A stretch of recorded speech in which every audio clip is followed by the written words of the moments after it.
এক দল বিদায় হয়েছে আর এক দল প্রস্তুতি নিয়েছে দখলবাজি করার জন্য।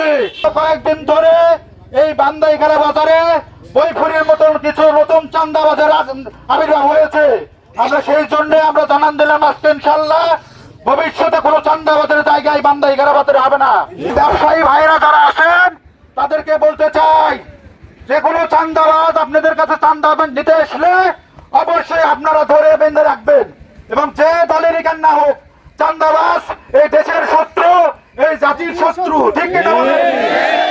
জিন্দাবাদ বাংলাদেশ জামাত ইসলামী জিন্দাবাদ জিন্দাবাদ জামাত শিবির জনতা ঘুরে দাও একতা জামাত শিবির জনতা ঘুরে দাও একতা দিয়েছে তো রক্ত আরো দিব রক্ত দিয়েছে তো রক্ত আরো দিব রক্ত রক্তের বন্যায় ভেসে যাবে অন্যায় রক্তের বন্যায় ভেসে যাবে অন্যায় সরকারের চলো হাত ভেঙে দাও ঘুরিয়ে দাও চাঁদাবাজের চলো হাত ভেঙে দাও ঘুরিয়ে দাও দখলবাজের চলো হাত ভেঙে দাও ঘুরিয়ে দাও চাঁদাবাজের আস্তানা হবে না আওয়ামী লীগের আস্তানা এই বাংলায় হবে না কুড়ি হাসিনার আস্তানা এই বাংলায় হবে না নারে তাকবীর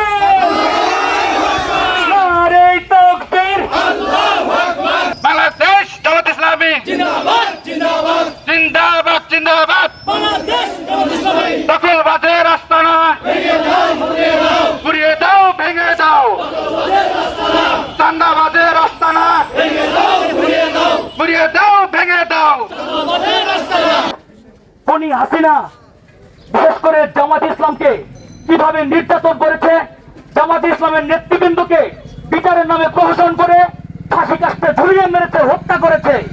সংগ্রামী ভাইরা, আপনারা জানেন জামাত ইসলামের হাজারো হাজারো নেতা কর্মীদেরকে তারা জেলে দিয়েছে, গুম করেছে, ফাঁসি দিয়েছে।